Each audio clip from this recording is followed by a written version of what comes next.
বাঁচাও তুমি।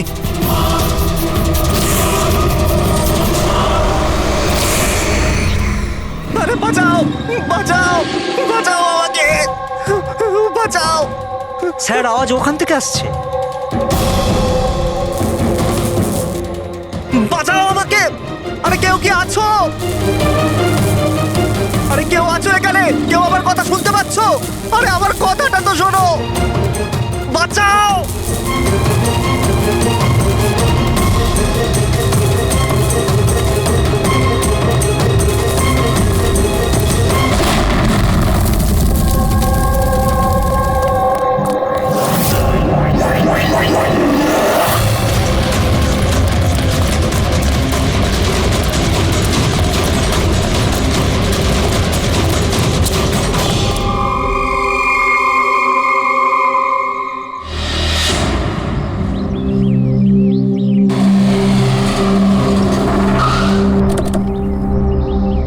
নমস্কার স্যার। নমস্কার স্যার। এটা বলো, যখন ব্লাস্ট হয়েছিল তখন কি তুমি এখানে ছিলে? ইয়েস স্যার, আমার সঙ্গে আরো একজন কনস্টেবল ছিল, হরনা। ওর প্রচন্ড আঘাত লেগেছে, এখনো হসপিটালে ভর্তি। তুমি এখানে পৌঁছলে কি করে? স্যার, আমরা নাইট ডিউটিতে ছিলাম, এখান দিয়ে যাচ্ছিলাম, তখনই একটা চিৎকার শুনতে পেলাম। আমরা ওকে দেখতে পাইনি। এখানে পৌঁছে আমরা কিছু করতে যাওয়ার আগেই বোম ব্লাস্ট হয়ে গেল।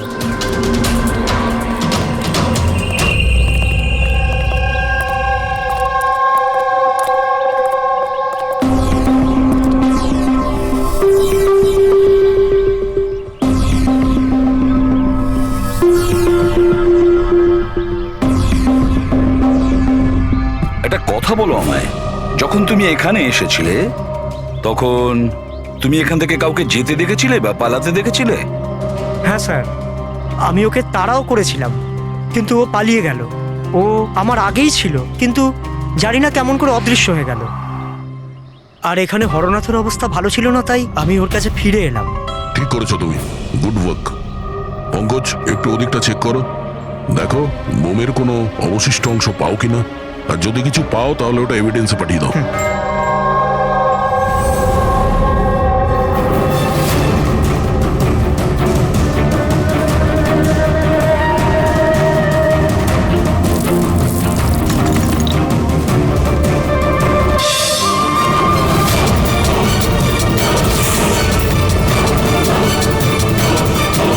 স্যার,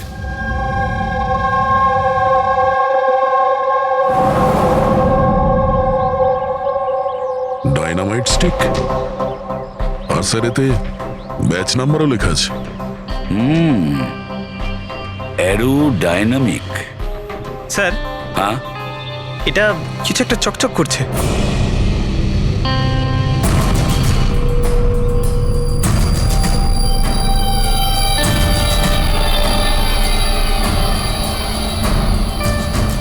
দেখি একটু।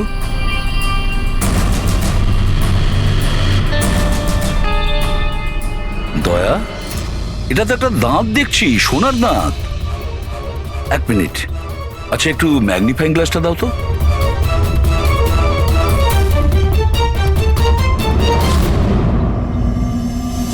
দয়া, দেখো এতে কিছু লেখা আছে। হ্যাঁ স্যার, NK লেখা আছে। এনকে? আচ্ছা, এটা মরে যাওয়া লোকটার নামের ইনিশিয়াল নয় তো? হতেই পারে দয়া। এটা আবার হয়নি তো এই নামে যে আছে তাকে কিডন্যাপ করা হয়েছে? আর যদি কিডন্যাপ হয়ে থাকে স্যার, তো ওর বাড়ির লোক নিশ্চয়ই কোথাও না কোথাও কিডন্যাপ হওয়ার রিপোর্ট লেখাবে। হ্যাঁ, চেক করতে হবে, দেখতে হবে যে এই নামের কতজন ব্যক্তি নিখোঁজ হয়েছে।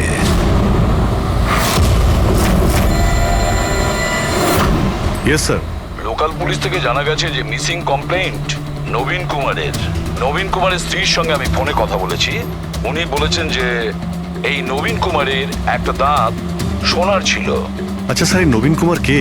শহরের বাইরে ওনার একটা পেইন্টের ফ্যাক্টরি আছে, আর কিছুদিন আগে ওনার একটা নিউজ কভারেজ ছিল। নিউজে? কি ব্যাপারে স্যার? কিছুক্ষণের মধ্যেই জানা যাবে। আচ্ছা দেখো, এই নবীনের বাড়ির ঠিকানা আমি তোমাকে পাঠিয়েছি, আর তাছাড়া ওনার স্ত্রীকেও এই বিষয়ে আমি জানিয়েছি।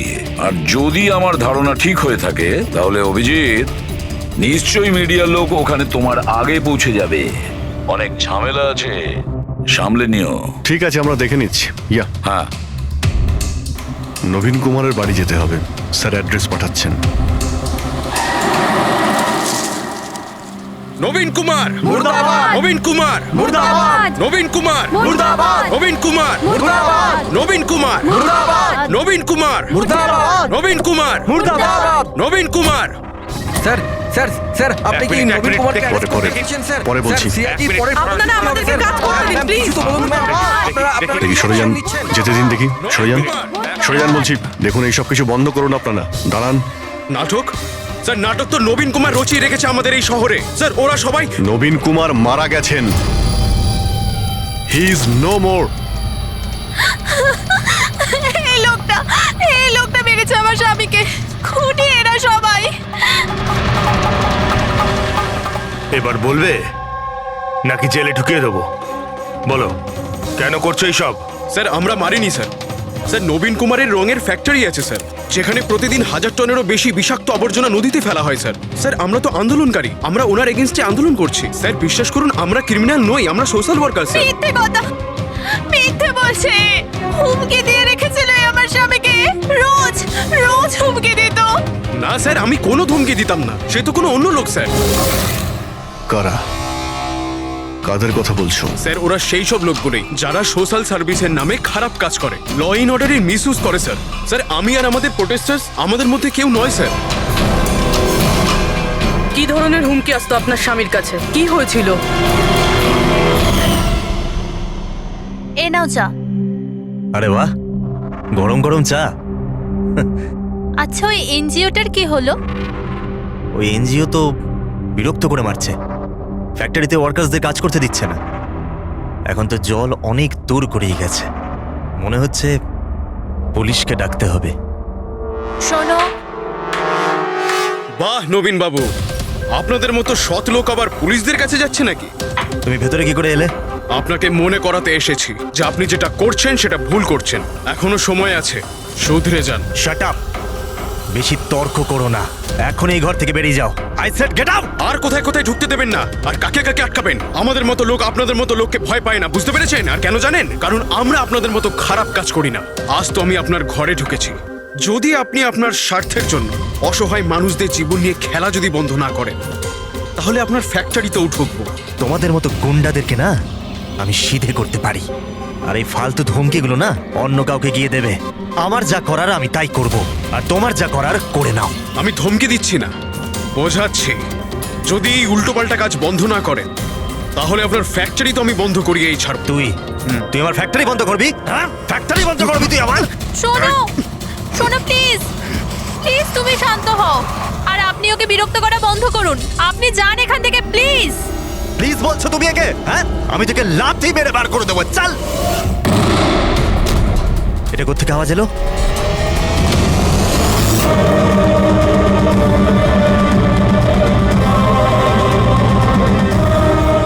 দেওয়ালে লেখা ছিল, শুধরে যাও নয়তো আর বাঁচবে না। আর শেষ পর্যন্ত মেরে ফেললো এরা নবীনকে। এই লোকটা মেরে ফেলেছে আমার স্বামীকে। বিশ্বাস করুন স্যার, আমি সত্যি বলছি, আমি কিচ্ছু করিনি স্যার। যে করেছে তাদের কথা স্যার বলো। নিশ্চয়ই, কেন বলবো না স্যার। স্যার ওনার জন্যই তো আজকে আমরা ফেসেছি স্যার। স্যার আমরা প্রোটেস্টার, আমরা সোশ্যাল এনভায়রনমেন্টের জন্য প্রোটেস্ট করি স্যার। স্যার ওরা অনেকটা নিচে নামতে পারে স্যার। চিনতে পারবে তাদের? নিশ্চয়ই, কেন নয়, কিন্তু আমাদের সেফটির কি স্যার? ওরা অনেক খারাপ লোক স্যার। ডোন্ট ওয়ারি, তোমার কিছু হবে না। শুধু নামেই সোশ্যাল ওয়ার্কার ওরা, ক্রিমিনালস ওরা তিনজনে। ক্রিমিনাল? আর এটা তুমি কি করে জানলে? আমি কি, এটা সবাই জানে যে ওদের উপর কতগুলো কেস চলছে। সবসময় ওরা বেলেই বাইরে এসেছে স্যার। ওই মানুষটা নিজেকে পরিবেশের রক্ষাকর্তা বলে, নেচার গার্ডিয়ান। স্যার সবার প্রথমে ওই দিন কর। নবীনের মতো লোকের সব জায়গায় শত্রুই থাকবে স্যার। ওই বলে না স্যার, যেমন কর্ম তেমন ফল। তার মানে হ্যাঁ? কি বলতে চাইছো তুমি? কত নিরীহ মানুষের জীবন নষ্ট করেছে ও। হতে পারে তাদের মধ্যে থেকে কেউ বদলা নিয়েছে। তাদের মধ্যে কেউ কেন, বরং আমি তো বলছিলাম যে প্রতিশোধ তুমি নিয়েছো, তুমি ওকে মেরেছো। না স্যার, আমার সাথে ওর কোনো ব্যক্তিগত শত্রুতা ছিল না। আমি ওকে কেন মারবো?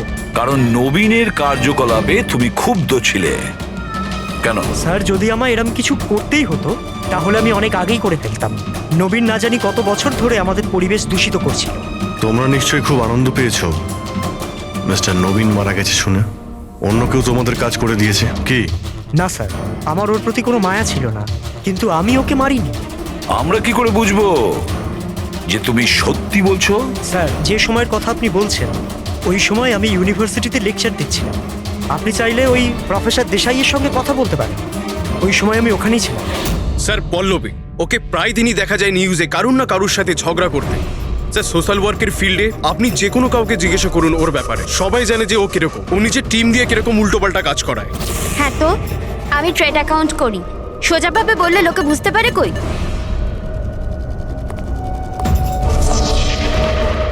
কিন্তু আমি সোজা পয়েন্টে আসছি। আমাদের মনে হয় তুমিই ওকে খুন করেছো। ম্যাম আপনার এটা যদি মনে হয় তাহলে আপনার এবং আমার দুজনেরই টাইম ওয়েস্ট করছেন। ম্যাম একটা কথা, আমি কোনো ক্রিমিনাল নই। কিন্তু আমরা তো এটা শুনেছি যে আপনি রোজই কোনো না কোনো একটা কন্ট্রোভার্সিতে জড়িয়ে থাকেন। স্যার ব্যাপারটা হলো কি, যদি কোনো সৎ লোক সাহস করে সত্যের পিছনে দাঁড়ায় না, তো মানুষ ভয় পেয়ে যায়, সহ্য করতে পারে না, বিশেষ করে যদি সে একটা মেয়ে হয়। আপনি তো জানেনই সোসাইটির কি মেন্টালিটি। তাই নাকি? আমার তো আপনার মেন্টালিটি ঠিক মনে হয় না। কেন? শুধুমাত্র এই জন্যই যে আমি কাউকে ভয় পাই না? আপনাকেও নয়। এই জন্য আমি ক্রিমিনাল হয়ে গেলাম? এমনিতেও আমি কাল রাতে নিউজ লাইভের ডিবেটে ছিলাম, আপনি চাইলে চেক করতে পারেন। আমি চাইলেও নবীনকে খুন করতে পারতাম না। ম্যাডাম, আপনি কিন্তু এই কাজটা নিজের লোকদের দিয়ে করিয়ে থাকতে পারেন। তো ঠিক আছে, আপনার যদি এত কনফিডেন্স থাকে তো প্রুফ করে দিন, আপনি পাঠিয়ে দিন আমাকে জেলে। আর ওই প্রকাশ, ও প্রতিদিনই কাউকে না কাউকে গালিগালাজ করে নিজের সোশ্যাল ব্লগে। যারা পলিউশন ছড়াচ্ছে স্যার ও লোকদের উস্কায়, খেপিয়ে দেয় তার বিরুদ্ধে। আমি ঘরেই ছিলাম স্যার, নিজের ব্লগ লিখছিলাম, যেমন সবসময় লিখি। প্রত্যেকবারের মতো সবাইকে উস্কাচ্ছিলেন, তাদের ব্রেন ওয়াশ করছিলেন নবীনের মতো লোকেদের বিরুদ্ধে কি? স্যার, নবীনের সাথে আমার কোনো ব্যক্তিগত শত্রুতা ছিল না, আর প্রকৃতির জন্য আমি অ্যাওয়ারনেস স্প্রেড করতেই থাকি। ব্যক্তিগত শত্রুতা না থাকলে তোমার সবকটা ব্লগে নবীনের নাম কেন থাকে? তাও টপ 4-5 জনের মধ্যে। কালকেও যে ব্লগটা লিখেছিলে সেখানেও নবীনের নাম ছিল না? হ্যাঁ স্যার, নবীনের নাম ছিল ওখানে। আর এই কথাটা আমি লুকোবই বা কেন? ও খারাপ লোক ছিল, কিন্তু এর মানে তো এটা নয় যে আমি ওকে খুন করে দেবো। কেন? কেন মারবে না? এরকম লোকেদের তো তুমি ভীষণ ঘৃণা করো, তাই না? তোমার মনে হচ্ছে তোমার পরিশ্রম বিফলে চলে যাচ্ছে, আর তারপরে নবীনকে এত বোঝানোর পরেও নবীন পরিবেশ দূষিত করে দিচ্ছিল, আর সেই জন্য তুমি রেগে যাও আর তারপরে নবীনকে শেষ করে দাও। আমি একজন রেসপন্সিবল সিটিজেন স্যার, কোনো ক্রিমিনাল নয় স্যার। আমার কাজ এটাই, আমার ব্লগের মাধ্যমে ঠিক আর ভুলের তফাৎ বোঝানো, কারোর ক্ষতি করা নয়। স্যার, ইন্টারোগেশনে তো কেউই কোনো ভয় পায়নি। হ্যাঁ, কোনো ভয় পায়নি ঠিকই। এই 3 জনের উপর কড়া নজর রাখতে হবে। কেন স্যার? ঠিক, ভয় একটা অদ্ভুত জিনিস। যদি ওই 3 জনের মধ্যে কেউ খুন করে থাকে, তাহলে সে ভয় পেয়ে কিছু না কিছু গন্ডগোল করবেই, কোনো না কোনো ভুল সে নিশ্চয়ই করবে।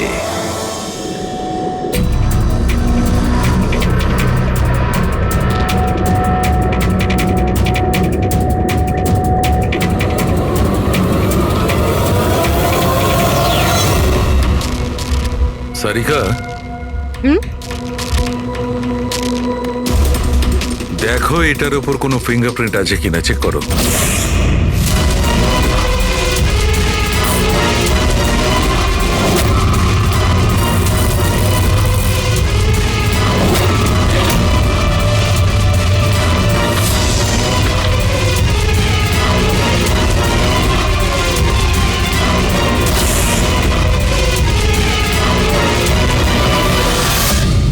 স্যার, এটাতে তো কোনো ফিঙ্গারপ্রিন্টস নেই।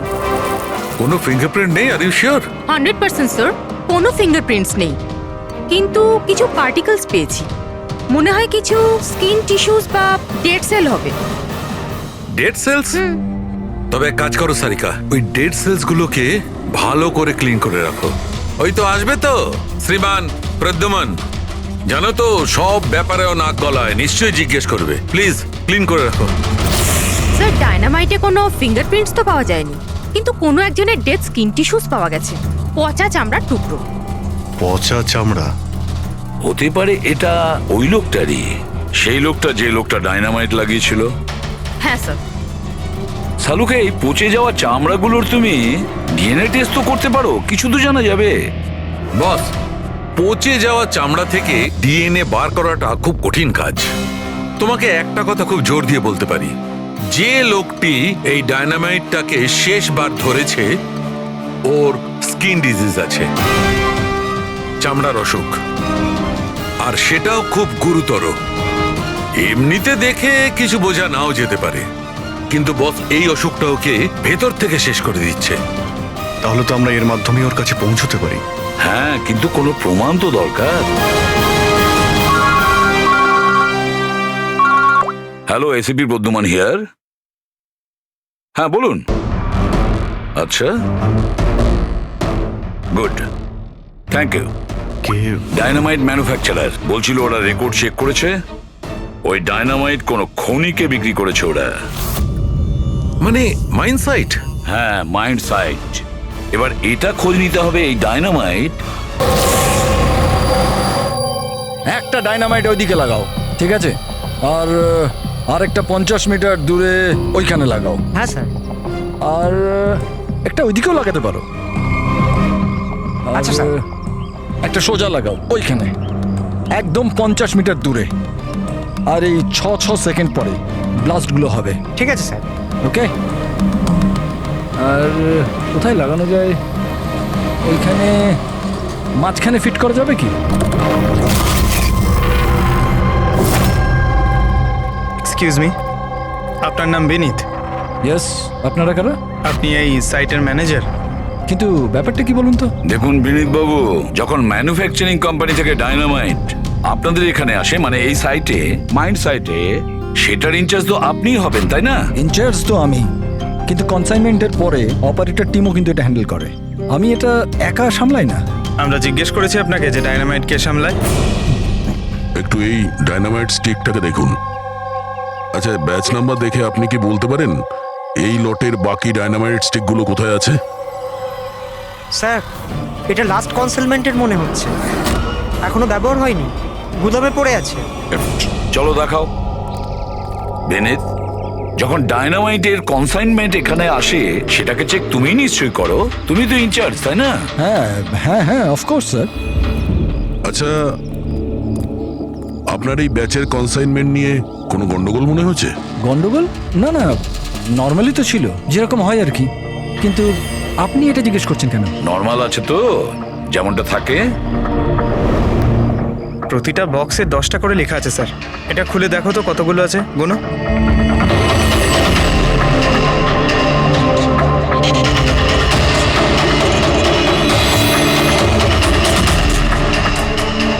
স্যার, একটা সেট কম আছে স্যার।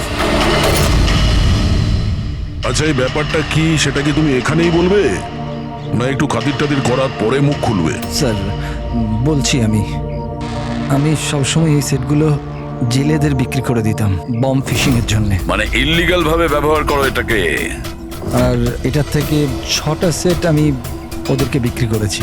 যাকে বিক্রি করেছো তাকে চেনো নিশ্চয়ই? স্যার, ও আমার রেগুলার কাস্টমার ছিল না, ও প্রথমবার এসেছিল।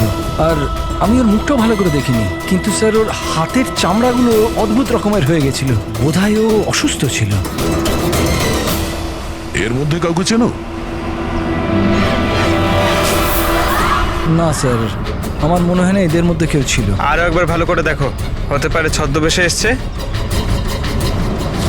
না স্যার, এদের মধ্যে কেউ নাই। ঠিক আছে, হয়তো আবার দ্বিতীয়বার দেখা হবে। স্যার, আমার মনে হচ্ছে যে আমাদের ওই লোকেদের লিস্ট বানাতে হবে যাদের এই ধরনের রোগ আছে। জানি ব্যাপারটা খুব মুশকিলের, কিন্তু ট্রাই তো করা যেতে পারে। না না, ট্রাই তো করতেই হবে দয়া।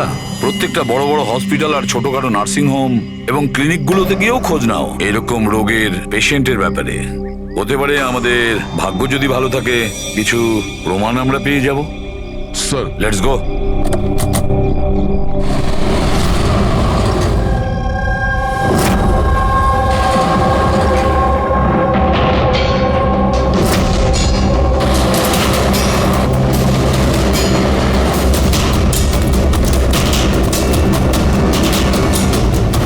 দেখুন, এই ধরনের অসুখ হাজার জনের মধ্যে একজনের হয়ে থাকে। বলতে পারেন এই ধরনের পেশেন্টের লিস্ট অনেক বড়।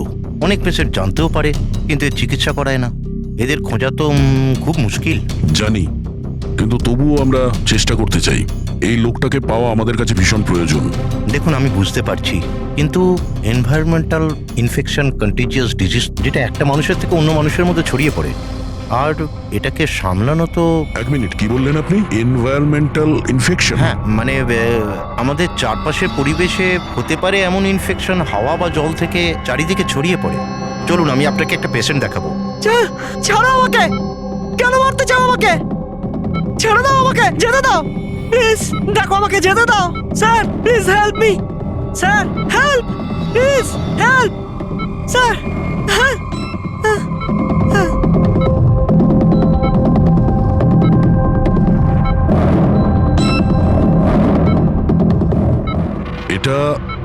এটা এনভায়রনমেন্টাল ইনফেকশনের কেস। নিউরোলজিক্যাল ইনস্টেবিলিটি, এই ধরনের অসুখ সাধারণত পেশেন্টের মাথা ধীরে ধীরে খারাপ করে দেয়। ও নিজের ধৈর্য হারিয়ে ফেলতে পারে আর মাথার ব্যালেন্সও নষ্ট হয়ে যায়, যেমনটা নীলজের হয়েছে। আর ফিজিক্যাল কন্ডিশন, মানে আমি বলতে চাইছি এই ধরনের পেশেন্টরা কি খুব জোরে দৌড়তে পারে? হ্যাঁ, নর্মালি চলতে ফিরতে তো পারে, কিন্তু অসুখটা যদি অ্যাডভান্স স্টেজে চলে যায় তাহলে দৌড়ানোর পক্ষে সম্ভব নয়। কিন্তু স্যার, অ্যাডাভিন ইঞ্জেকশন দিলে শরীরে কিছুক্ষণের জন্য শক্তি আসে। হ্যাঁ, কিন্তু ওটা সাইড এফেক্ট যথেষ্ট। স্যার, অ্যাডারভিন ইঞ্জেকশন দেওয়া যথেষ্ট ঝুঁকিপূর্ণ। রিস্কি হতে পারে, কিন্তু এই অপরাধের মানসিক অবস্থা যে ধরনের, তাতে হতে পারে যে ওর সাইড এফেক্ট নাও হতে পারে। কিন্তু যদিও নীলজের মতো মেন্টালি আনস্টেবল হয়, তাহলে চিন্তা আপনাদেরকেই করতে হবে। তার মানে এটাই যে একটা খুন করে থাকলে দ্বিতীয়বারও খুন করতে পারে।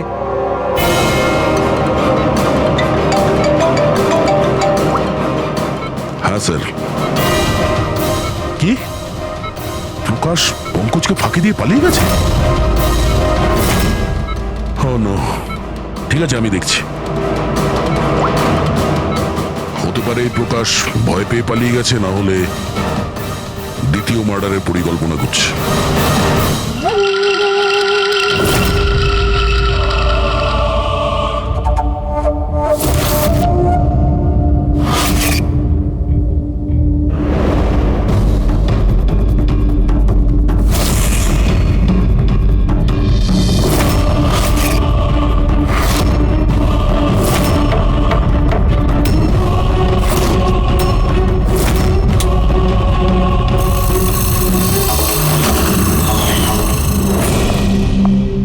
আরে বাবা, আজ তুমি তাড়াতাড়ি উঠে পড়লে। Good morning. এই রইলো তোমার চা, তাড়াতাড়ি খেয়ে নাও, নাহলে ঠান্ডা হয়ে যাবে।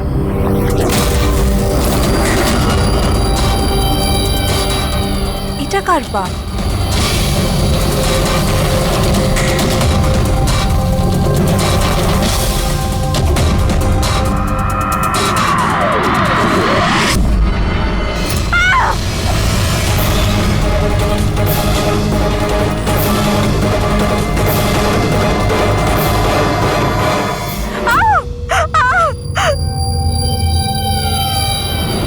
স্যার, আরও একটা মার্ডার।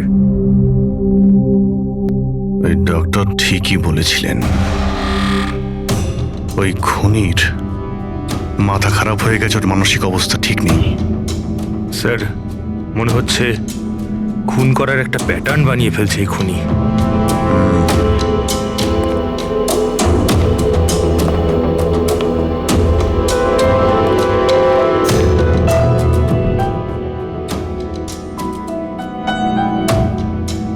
এনার উপরে ব্লেম এটাই যে উনি নেচারকে ক্ষতি করছেন।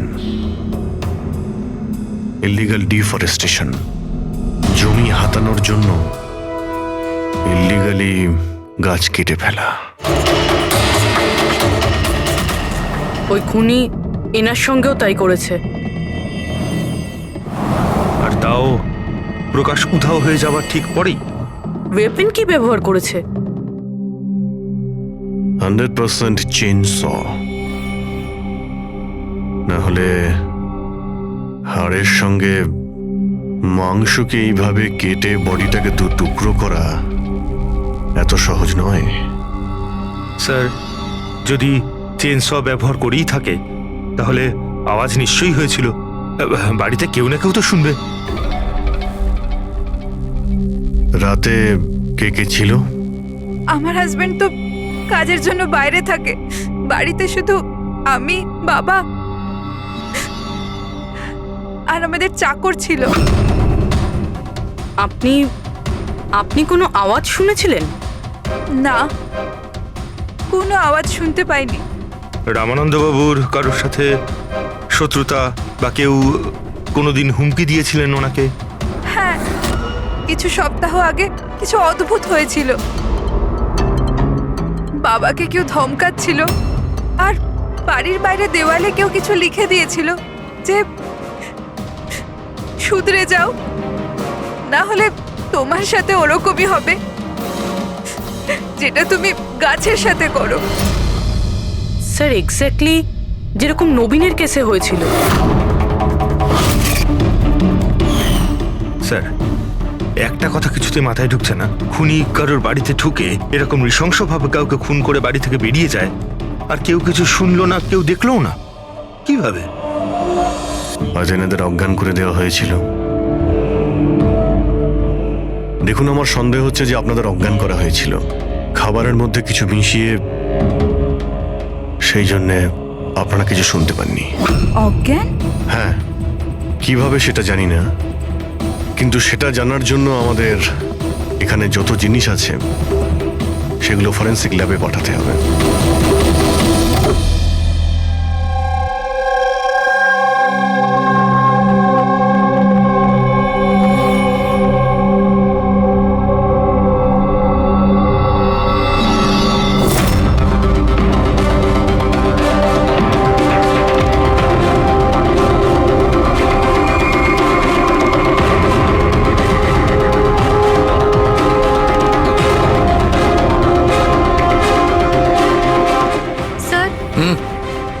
বাড়িতে যত রকম খাবার জিনিস ছিল চেক করে নিয়েছি, আর পানিও।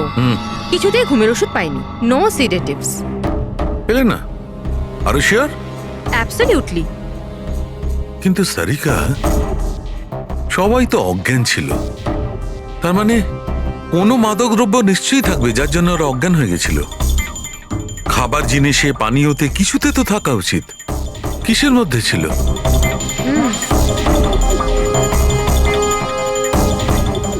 হ্যাঁ, মাদক দ্রব্য ছিল।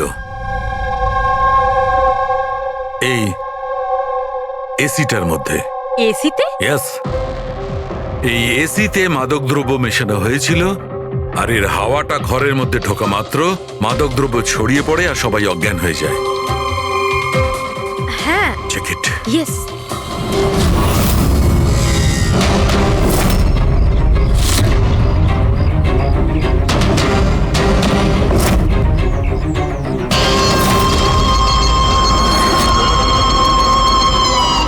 দেখো সালুখে, তুমি আন্দাজে ঢিল মারছো না তো? এটা কি করে হতে পারে? এরকমই হয়েছে বস। এসিতেই মাদকদ্রব্য ছিল। আমি ওই এসিটার ব্লোয়ারে, ফিল্টারে সব জায়গায় সেনেটিভ পেয়েছি, আর সেটাও খুব হাই ডোজে। মাই গড, এটা কি করে হতে পারে? বস, এসিতে সেনেটিভ ছিল, মাদকদ্রব্য ঘরের মধ্যে ছড়িয়ে যায় আর সবাই অজ্ঞান হয়ে যায়। খুনি আসে আর বিনা বাধায় ওকে খুন করে, ও চলে যায়। কেউ কিচ্ছু শুনতে পায়নি। আচ্ছা ঠিক আছে।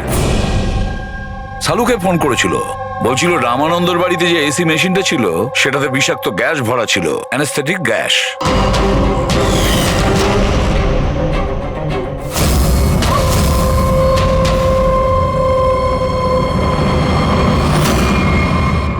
অ্যানাস্থেশিয়া দিয়ে লোকেদের ট্রিটমেন্ট করা হয় শুনেছি। আরে তো এই খুনি তো দেখছি বেশ ধূর্ত। প্রকাশের ব্যাপারে কি জানতে পেরেছো? স্যার, কিছু জানতে তো পারিনি, বাট আই এম শিওর পরের খুনের প্ল্যান করছে।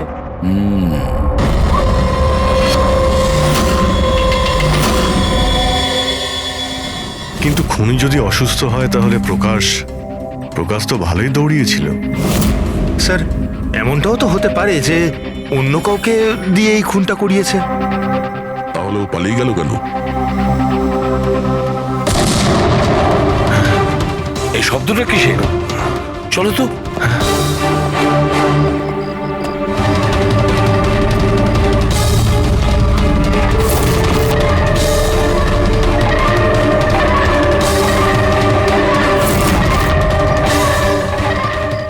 কাজ আমি করছি এসিপি, শহরকে পরিষ্কার। আর আমার এই রাস্তায় যে আসবে তাকেও আমি এই জগৎ থেকে পরিষ্কার করে দেব। এ কে হতে পারে? স্যার মনে হয় খুনি জানতে পেরে গেছে আমরা ওর পিছনে আছি, ওই জন্য পাগল হয়ে গেছে। এই, দাঁড়াও, ধরো ওকে।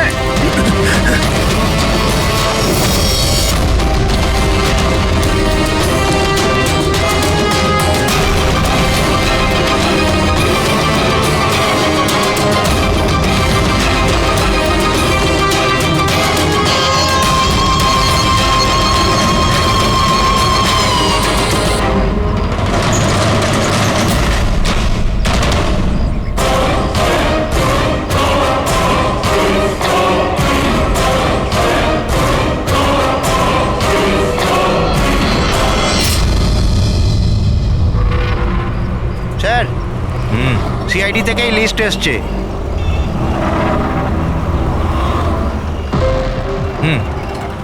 এরা তো ওই লোকগুলি যাদের নয়েজ পলিউশনের ধমকি দেওয়া হয়েছে। সখারাম, ওই ক্লাবের মালিককে মনে আছে? আরে যাকে কদিন আগে ধমকি দেওয়া হয়েছিল। কে স্যার? ও বীর। আচ্ছা সখারাম, ওর বিরুদ্ধে কোনো কমপ্লেন আছে নাকি? হ্যাঁ স্যার, ওটা তো রেসিডেন্সিয়াল এরিয়া না, তো আশপাশের 2-4টে ঘর থেকে কমপ্লেন এসছে যে অনেক রাত্রির পর্যন্ত জোরে মিউজিক চলে, এই সব কমপ্লেন। আওয়াজ মানে নয়েজ পলিউশন। সখারাম, তুমি একটা কাজ করো, হ্যাঁ তুমি সিআইডির লোকেদের ফোন করো এখনই, এই সময়।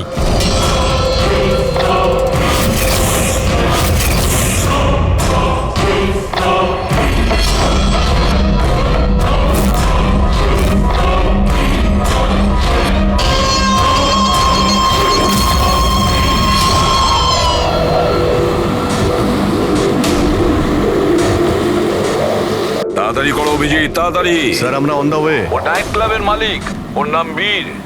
কিন্তু স্যার ব্যাপারটা কি? দয়া, লোকাল ইন্সপেক্টর থেকে জানা গেছে বীরকেও একই রকম হুমকি দেওয়া হয়েছে, আর সেটাও শব্দ দূষণ করার জন্য। সরি স্যার, কিন্তু নয়েজ পলিউশন এটা একটু বেশি হয়ে গেল না? রবি, ওর মানসিক অবস্থা ঠিক নেই, এই খুনি যা খুশি করতে পারে। ডোন্ট ওয়ারি স্যার, ওই খুনি যদি ওখানে থাকে তাহলে এবারে আর আমাদের হাত থেকে বাঁচবে না স্যার। এই প্রকাশ কিন্তু এখনো নিখোঁজ, আর বীরের প্রাণ সংশয় রয়েছে। যে করেই হোক ওকে সুস্থ আর নিরাপদে আমাদের এখানে নিয়ে এসো।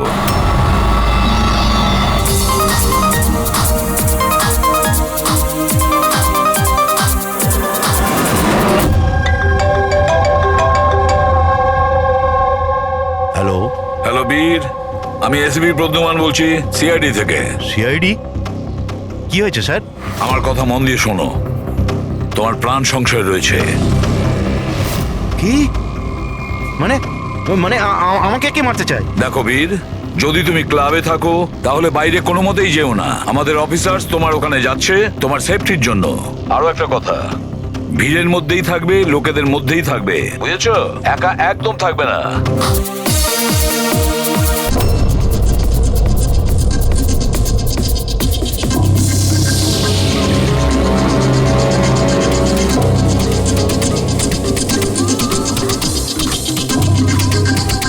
দেখো, আমি আমার কেবিনে যাচ্ছি, ঠিক আছে?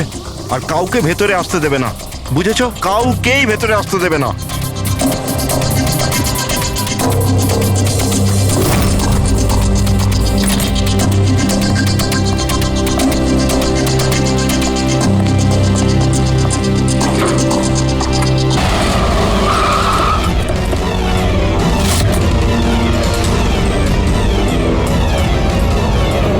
সিআইডি।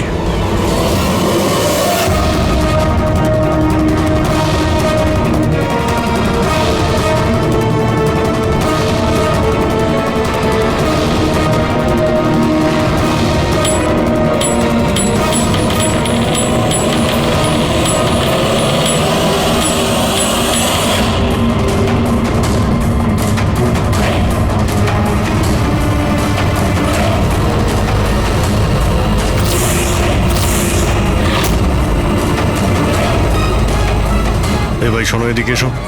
হ্যাঁ স্যার। বীর কোথায়? স্যার উনি কারুর সাথে দেখা করতে চান না। আমরা সিআইডি থেকে আসছি। কোথায় ও? আসুন স্যার।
গেল কোথায়?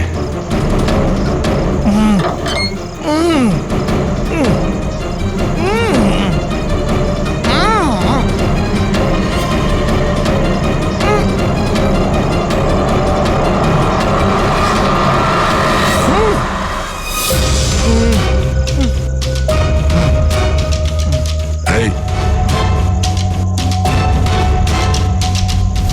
প্রকাশ, এসো বাইরে এসো।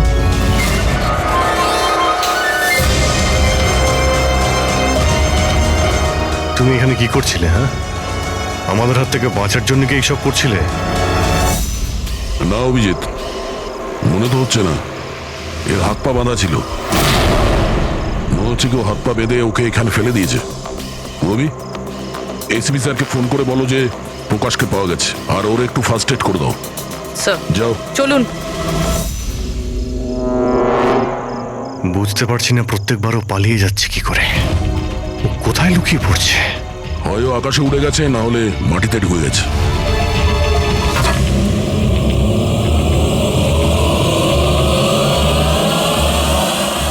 ও এখানেই আছে দয়া, এইখানে। কি? এইখানে।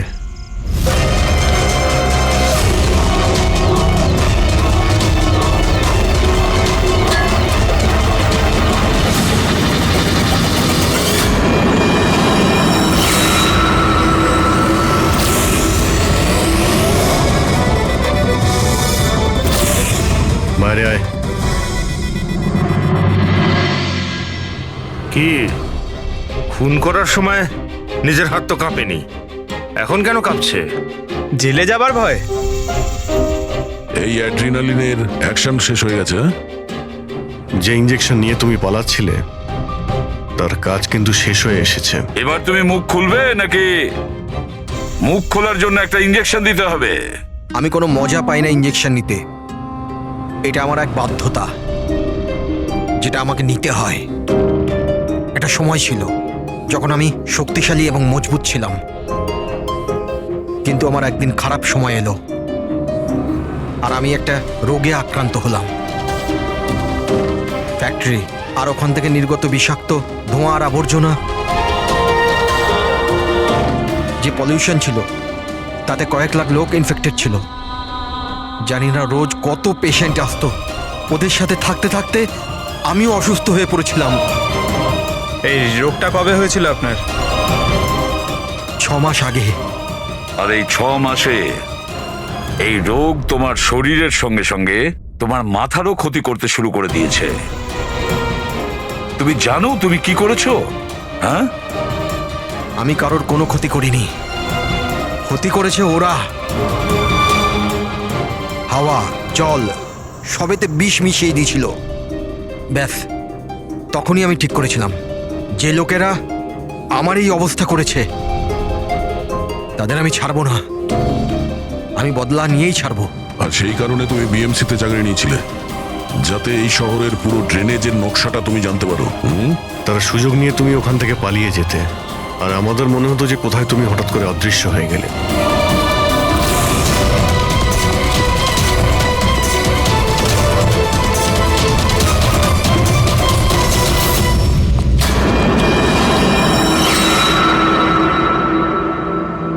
একটা কথা কিন্তু আমি এখনো বুঝিনি, প্রকাশ তোমার কি ক্ষতি করেছিল?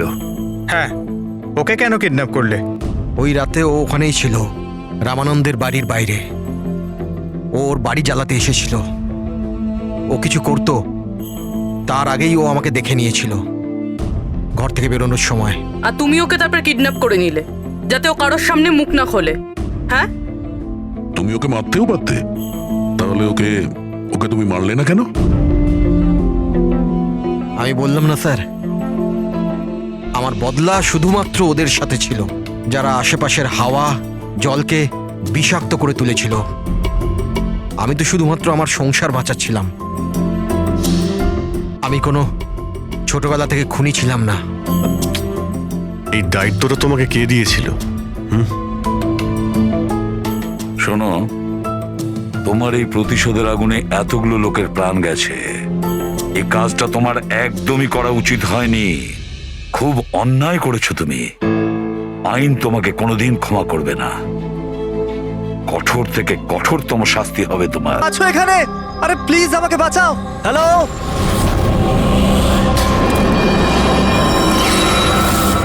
কেউ আছো এখানে? আরে কেউ তো বাঁচাও আমাকে। আরে কেউ কি শুনতে পাচ্ছো? আরে কেউ তো বাঁচাও আমাকে। আরে কেউ তো আমার আওয়াজ শুনছো? বাঁচাও।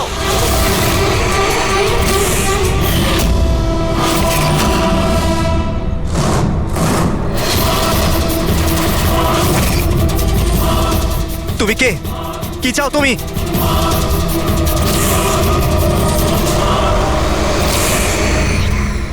আরে বাঁচাও, বাঁচাও, বাঁচাও আমাকে, বাঁচাও। স্যার, আওয়াজ ওখান থেকে আসছে। বাঁচাও আমাকে। আরে কেউ কি আছো? আরে কেউ আছো এখানে? কেউ আমার কথা শুনতে পাচ্ছো? আরে আমার কথাটা তো শোনো। বাঁচাও।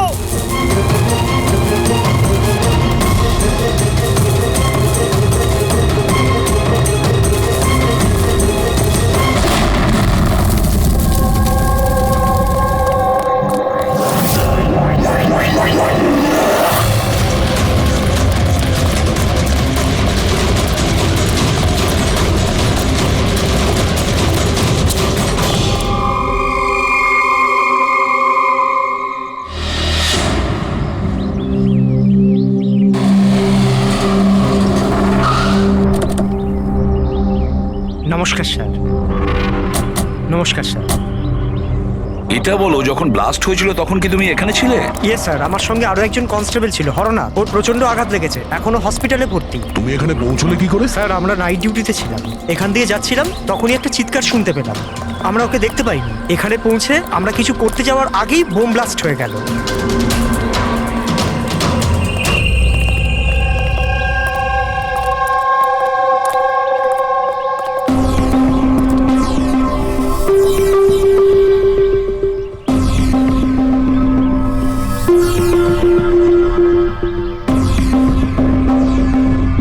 একটা কথা বলো আমায়, যখন তুমি এখানে এসেছিলে তখন তুমি এখান থেকে কাউকে যেতে দেখেছিলে বা পালাতে দেখেছিলে?